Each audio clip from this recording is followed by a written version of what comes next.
অসংখ্য ধন্যবাদ স্টুডেন্ট ভিডিওটি ক্লিক করার জন্য। স্টুডেন্ট এইমাত্র তোমাদের দেখো ক্লাস 6-এর ভূগোল সাবজেক্টের 2025 সালের ফাইনাল পরীক্ষা হয়ে গেল। কোন স্কুল দেখো? Chengail C Vidyaniketan high school. ওকে, তো দেখো এই ভূগোল সাবজেক্টের প্রশ্ন তোমাদের কত সুন্দর পড়েছে। স্যার তোমাদের এত ভালো মনে কোশ্চেন করেছে যাতে তোমরা পুরোটাই নম্বর পাও। দেখো তোমরা শুধু একটু যদি ভালো মনোযোগ দিয়ে পড়ো, এই 70-এ 70 তোলা কোনো ব্যাপার নয়। দেখে নাও প্রশ্ন এবং উত্তরগুলো দেখো। বলছে সঠিক উত্তরটি নির্বাচন করতে বলেছে 10টি, 10 নম্বর। ওকে, তো এখানে দেখো প্রথমেরটা কি বলছে, পৃথিবী যে পথে সূর্যের চারিদিকে ঘোরে তাকে বলে কক্ষপথ। সূর্যাস্তের ঠিক পরের সময়কে বলা হয় গোধূলি। ওকে, বায়ুপ্রবাহের দিক মাপা হয় বাত পতাকার সাহায্যে। বায়ু দূষণের ফলে বেশি ক্ষতিগ্রস্ত হয় শিশুরা বা শিশুদের বেশি ক্ষতি হয়। উচ্চস্বরে গান বাজনার শব্দের তীব্রতা হলো দেখো 90 ডেসিবেল। সংযোগকারী ভাষা হলো ইংরাজি, যেটা এখন গোটা পৃথিবীকে চালাচ্ছে। ব্রহ্মপুত্র নদী তীব্রতে দেখো সাংপো নামে পরিচিত। খুব বেশি বৃষ্টিপাত ও উষ্ণতাযুক্ত অঞ্চলে দেখো ল্যাটেরাইট মাটি তৈরি হয়। ওকে, লিভার ও পেটের অসুখ সারিয়ে তোলে দেখো চিরতা। দেখো হিমাচল প্রদেশের জনজাতির ভাষা কি? কিন্নরি। আশা করি এই 10-এর 10টি সঠিক করেছো, 10 নম্বর পেয়ে যাবে। এরপরে দেখো শূন্যস্থান পূরণ 8টি দিয়েছে। কি বলেছে দেখো, ড্যাশ পূর্ব দাগিমার স্থানীয় সময় হলো ভারতের প্রমাণ সময়। এটা হচ্ছে দেখো 82 ডিগ্রি 30। ওকে, 82 ডিগ্রি 30 মিটার। ক্লিয়ার? এটা একবার টানবে। তারপরে বলছে দেখো ড্যাশ এর থার্মোমিটার দ্বারা কোনো স্থানে সর্বোচ্চ ও সর্বনিম্ন তাপমাত্রা পরিমাপ করা হয়। এটা কি হবে? 6। এখানে লিখে দিচ্ছি দেখো কি 6 এর থার্মোমিটারের সাহায্যে। ওকে, তারপর বলছে ড্যাশ যন্ত্রের সাহায্যে শব্দের তীব্রতা মাপা হয়। এখানে বলেছে দেখো যন্ত্রে, যদি একক বলতো তাহলে ডেসিবেল বলতাম, যেহেতু এখানে যন্ত্র বলেছে তাই ডেসিবেল মিটার। ডেসিবেল এখানে লিখে ছেড়ে দিলেই হবে না, এই মিটার কথাটা আবার লিখতে হবে, ডেসিবেল মিটার। ওকে, কেউ যদি শুধু ডেসিবেল লিখে আসো তাহলে তার কেটে দেওয়া হবে। ক্লিয়ার? ভারতের রাজধানী কি? New Delhi. New Delhi. Clear? Malabar উপকূলের ড্যাশগুলিকে কয়াল বলে। এখানে তোমার হবে উপহ্রদ। ওকে, উপহ্রদগুলিকে কয়াল বলে। ভারতের নদীর তীরবর্তী নবীন পলিমাটিকে বলে খাদার। ওকে, প্রাচীন পলিমাটিকে বলে ভাঙ্গার, নতুনকে বলে খাদার। তুলো চাষের আদর্শ মাটি কি? আদর্শ মাটি হচ্ছে ব্যাসল্ট যুক্ত, দেখো ব্যাসল্ট যুক্ত কালো মাটি। কালো মাটি। ওকে, অর্থাৎ কালো মাটি লিখলে হবে বা ব্যাসল্ট যুক্ত কালো মাটি। ক্লিয়ার? সুন্দরবনের প্রধান গাছ হলো দেখো সুন্দরী। সুন্দরী। ওকে, এখানে দেখো শাল, হেতাল, গরান এগুলো লিখলে হবে না, প্রধান গাছ হচ্ছে সুন্দরী, কারণ সুন্দরী গাছের জন্যই ওই জঙ্গলটির নাম হয়েছে সুন্দরবন। তাহলে প্রধান গাছ হচ্ছে সুন্দরী। ওকে, এরপরে গয়ের দাগেরগুলো কী দেখে দেখো, নিচের বিবৃতিগুলি শুদ্ধ না অশুদ্ধ, ঠিক হলে শুদ্ধ, ভুল হলে অশুদ্ধ লিখতে হবে। ওকে, ভারতের ক্ষুদ্রতম রাজ্য সিকিম, ক্ষুদ্রতম রাজ্য হচ্ছে গোয়া, তাহলে এটা হচ্ছে অশুদ্ধ। বায়ু দূষণ রোধ বা বন্ধ করা যায় গাছ কেটে, গাছ কাটলে বায়ু দূষণ বেড়ে যাবে, এটাও ভুল কথা, অর্থাৎ অশুদ্ধ। 15ই আগস্ট ভারতের স্বাধীনতা দিবস, এটা ঠিক, শুদ্ধ। ওকে, এটা কেউ যদি অশুদ্ধ করে তাকে তো ফেল করে দেওয়া উচিত। ওকে, ভারতে প্রায় 5000 রকমের গাছ দেখা যায়, এটাও হবে দেখো শুদ্ধ। কেরালা রাজ্যটি গম চাষের জন্য বিখ্যাত, এটা হচ্ছে ভুল, এটা হবে অশুদ্ধ। ওকে, কেরালা রাজ্যে কফি ভালো হয়, গম ভালো হয় না। ক্লিয়ার?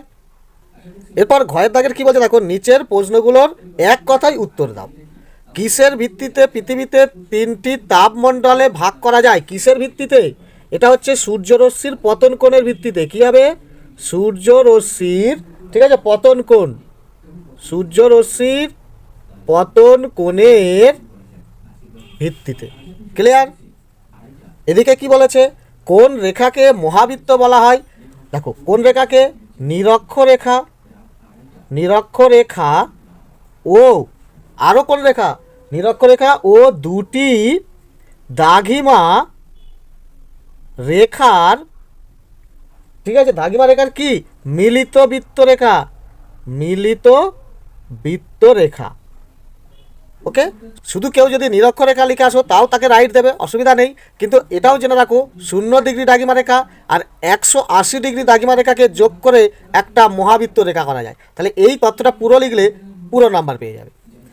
3 বলতে দেখো পৃথিবীর একবার আবর্তন করতে কত সময় লাগে।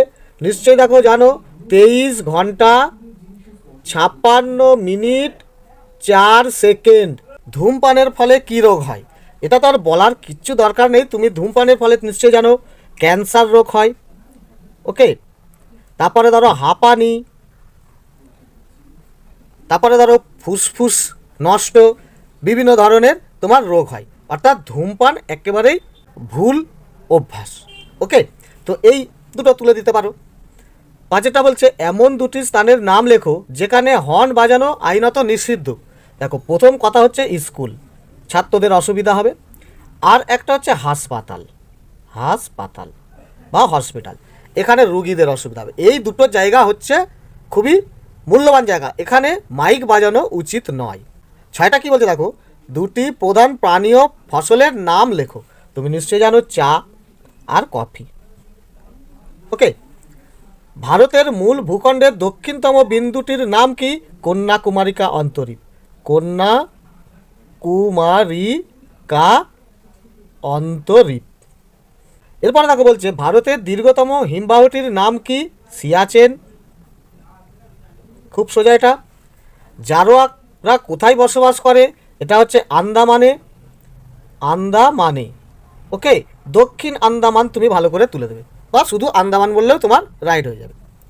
পৃথিবীর একটি ছোট মডেল বা প্রতিরূপকে কি বলে? তুমি নিশ্চয়ই জানো এটাকে গোলক বলা হয়। ওকে, এর সাহায্যে পৃথিবীর ধারণা সঠিকভাবে সহজে পাওয়া যায়। উঙ্গারটা কী কী বলছে দেখো, ক স্তম্ভের সঙ্গে খ স্তম্ভ মেলাতে বলেছে।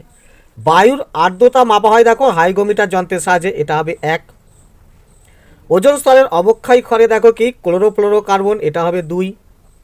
সাইরেন, সাইরেন কি হচ্ছে 130 ডেসিবেলের বেশি হয়ে যায়, এটা হয়ে যাবে দেখো 3। কাজিরাঙা একটা জাতীয় উদ্যান অর্থাৎ জঙ্গল, এটা হয়ে যাবে 4, এখানে প্রচুর হাতি গন্ডার দেখা যায়, আসামে আছে। আর নীলগিরিতে দেখো টোডা উপজাতি দেখা যায়, এটা হচ্ছে 5।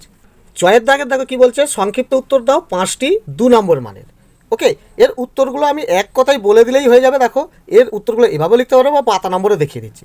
বলছে পৃথিবীর আবর্তন থেমে গেলে কি হবে? পৃথিবীর আবর্তন থেমে গেলে পৃথিবীতে আর দিন রাত্রি হবে না, পৃথিবীতে মানুষের বা জীবকুল ধ্বংস হয়ে যাবে, জীবের বসবাসের কী হয়ে যাবে? অযোগ্য হয়ে যাবে। পৃথিবীর একদিকে তো বিশাল উষ্ণ হয়ে যাবে আর আরেকদিকে বরফে চাপা পড়ে যাবে। ওকে, এত ঠান্ডা হয়ে যাবে। তাহলে এই রকমের বিভিন্ন সব প্রবলেম দেখা দেবে, সমস্যা দেখা দেবে। তাহলে এইটাই তোমার উত্তর তুমি লিখে দিতে পারবে, অর্থাৎ দিনরাত্রি হবে না আর জীবের বসবাসের অযোগ্য হয়ে যাবে। তাহলে এটাই, তাহলে এটা তুমি দেখতে পাবে কোথায়? 26 পাতায়। দেখো এখানে দেখে দিচ্ছ, খুব সহজে ছোট করে লিখে দিয়েছে। এরপরে দেখো 2 নম্বর বলছে নিরক্ষরেখার 2টি বৈশিষ্ট্য লেখো। তুমি লিখবে নিরক্ষরেখার সর্বনিম্ন মান হচ্ছে 0 ডিগ্রি, সর্বোচ্চ মান হচ্ছে 90 ডিগ্রি, আর নিরক্ষরেখা হচ্ছে মহাবৃত্ত রেখা। নিরক্ষরেখা পূর্ব পশ্চিমে কল্পনা করা হয়েছে। অনেকগুলো তোমার হচ্ছে কি বৈশিষ্ট্য হয়ে গেল। এটাও তুমি কত পাতায় পাবে? এটাও দেখো তুমি 20 পাতাতেই আছে। দেখো এখানে দেখা যাচ্ছে নিরক্ষরেখা, এটাও তুমি তুলতে পারো। নিরক্ষরেখাকে বিষুবরেখা বলা হয়। এরপরে বলছে দেখো অ্যালবেডো কাকে বলে? অ্যালবেডো মানে নিশ্চয়ই জানো যে সূর্য থেকে আসা যে সূর্যকিরণ বা সূর্যরশ্মি ওজোন স্তরে প্রতিফলিত হয়ে প্রায় 64% প্রতিফলিত হয়ে মহাকাশে ফিরে যায়। এই যে প্রতিফলিত হয়ে ফিরে যায় একেই বলা হয় অ্যালবেডো। এটা দেখো তোমার বইয়ের 46 পাতায় আছে। দেখো এখানে দেখতে পাচ্ছ অ্যালবেডো। তো এখান থেকে এই তথ্যটা যদি পুরো মুখস্থ সুন্দরভাবে লিখতে পারো তাহলে সুন্দরভাবে নম্বর দিয়ে দেবে। ওকে, এরপরে দেখছো 4টা বলছে বায়ু দূষক কাকে বলে?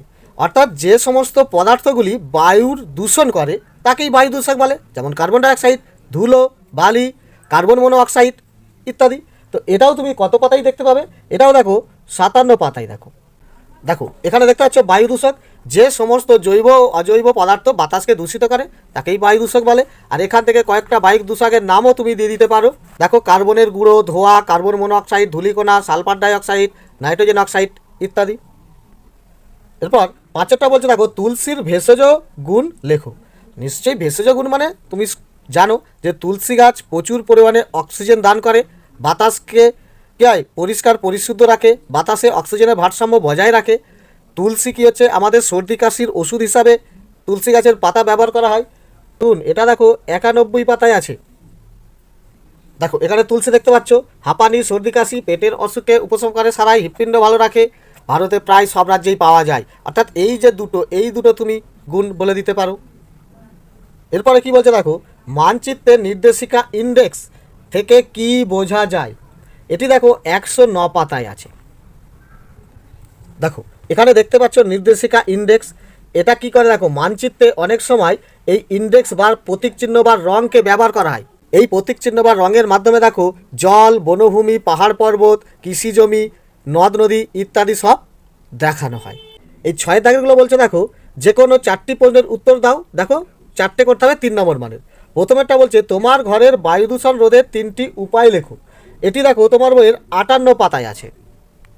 দেখো এখানে বায়ু দূষণ প্রতিকারের উপায়, এর মধ্যে থেকে তোমাকে বার করতে হবে তোমার বাড়ির যেগুলো, যেমন ধরো ঘরের ভিতরে উনুন, গ্যাস, স্টোভ, রান্নার সময় ধোঁয়া বেরোনোর জন্য ঘর খোলামেলা রাখতে হবে। এরপরে দেখো এই যে দরকার না থাকলে ঘরের আলো পাখা জ্বালিয়ে রাখা যাবে না। তারপর ধরো মশা তাড়ানোর যে ধূপ জ্বালিয়ে মশারি ব্যবহার করা উচিত। এছাড়াও দেখো ঘরের মধ্যে কেউ ধূমপান করলে সে যে ধূমপানের ক্ষতিকারক ধোঁয়া বাতাসে যাতে না মেশে এবং বাড়ির মধ্যে না থাকে সেটা বুঝিয়ে দিতে হবে তাকে। ওকে, তাহলে এই ধরনের তোমাকে করতে হবে। এছাড়াও দেখো এখানে আছে ঘরের যে আবর্জনা ফেলার পাত্র সবসময় ঢাকা রাখতে হবে। এখানেও দেখো ঘরের দেওয়াল, দরজা, জানলা রং করার সময় বাতাস চলাচলের জন্য ঘর খোলামেলা রাখতে হবে। এই সমস্ত তোমাকে ব্যবহারগুলো করতে হবে। এরপরে দুইটা বলছে দেখো পার্বত্য অঞ্চলে তুলনামূলক জনবসতি কম হয় কেন? এটা দেখো একটু বুঝিয়ে দিচ্ছি, খুবই সোজা। তুমি নিশ্চয়ই জানো পাহাড়ি অঞ্চল হচ্ছে চড়াই উতরাই অর্থাৎ উঁচু নিচু ভূমি আছে।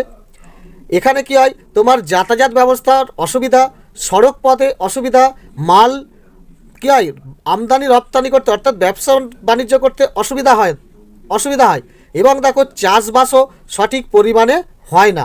অর্থাৎ এখানে জনবসতির চাহিদা, জনগণের চাহিদা সঠিকভাবে পূরণ হবে না।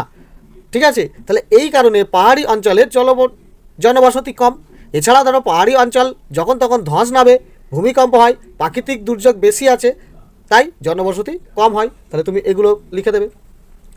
3টা বলছে দেখো ধান চাষের জন্য কী ধরনের মাটি, কতটা উষ্ণতা ও বৃষ্টিপাতের প্রয়োজন। এটা দেখো 95 পাতাতে আছে। দেখো ধান চাষ দেখতে পাচ্ছ কত উষ্ণতা, 22 ডিগ্রি 22 ডিগ্রি থেকে 32 ডিগ্রি সেন্টিগ্রেড। বৃষ্টিপাত প্রয়োজন দেখো 150 থেকে 300 সেন্টিমিটার। আর এখানকার মাটি কেমন, পলিযুক্ত দোআঁশ মাটি হওয়া দরকার এবং জমিতে জল দাঁড়িয়ে থাকারও প্রয়োজন। এই সমস্ত তথ্যগুলো তুলতে হবে। এরপরে বলছে কোন মাটিতে তুলো চাষ ভালো হয় এবং এই মাটি উর্বর কেন? এর আগেই বলেছি দেখো ব্যাসল্ট যুক্ত কালো মাটিতে। এটা দেখো 84 পাতায় আছে। দেখো এখানে দেখতে পাচ্ছ কালো মাটি, তো এখান থেকে এই তথ্যটা তুলে দেবে। এখানে কেন উর্বর সব এখানে তুলে দিয়েছে। ওকে, এরপরে কি বলছে ছোট স্কেল ও বড় স্কেল মানচিত্রের পার্থক্য লেখো। দেখো ছোট স্কেল মানচিত্রে বড় বড় এলাকাকে দেখানো হয়, আবার বড় স্কেল মানচিত্রে ছোট ছোট এলাকাকে বড় করে দেখানো হয়। দেখো এটা 106 পাতায় আছে।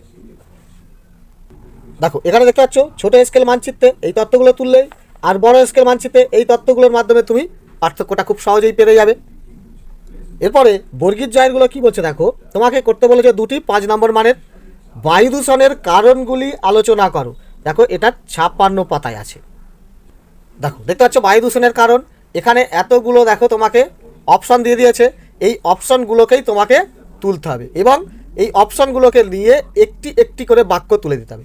যে পৃথিবীতে অসংখ্য জনসংখ্যা বৃদ্ধির জন্য বায়ু দূষণ হচ্ছে, প্রচুর পরিমাণে বৃক্ষচ্ছেদনের ফলে বা গাছ কেটে দেওয়ার ফলে বায়ু দূষণ হয়, জঙ্গল কেটে নগরায়ণ তৈরি করলে বায়ু দূষণ হয়, অগ্নুৎপাতের ফলে বায়ু দূষণ হয়, কত বনে আগুন লেগে গেলে দাবানল হয়, এর ফলে যে ধোঁয়া বের হয় বায়ু দূষণ হয়, ধূলিঝড়ের জন্য বায়ু দূষণ হয়, শিল্প কারখানা থেকে ধোঁয়া বেরিয়ে বায়ু দূষণ হয়। এতগুলো কারণ তুলে দিতে পারলেই হয়ে যাবে। এরপরে বলছে দেখো মৃত্তিকা সংরক্ষণের সংক্ষেপে যেটা লিখতে বলেছে মৃত্তিকা সংরক্ষণ সম্পর্কে, এটাও দেখো 86 পাতায় আছে। দেখো এটা দেখতে পাচ্ছ মাটি সংরক্ষণ মানেই মৃত্তিকা সংরক্ষণ। তাহলে এই যে তথ্যগুলো এবং কি কি করা উচিত এখানে দেখো পরিষ্কার তুলে দিয়েছে। তো এই তথ্যটা তোমাকে তুলতে হবে অবশ্যই এখান থেকে এখানে। ওকে, এরপরে দেখো 3টা কি বলছে আবহাওয়া ও জলবায়ুর পার্থক্য লেখো। আর বায়ুমণ্ডল উত্তপ্ত হয় এমন একটি পদ্ধতি সম্বন্ধে লেখো। দেখো বায়ু দূষণ উত্তপ্ত হয় এমন একটি পদ্ধতি হচ্ছে দেখো বিকিরণ। তো বিকিরণ সম্পর্কে বলতে হবে।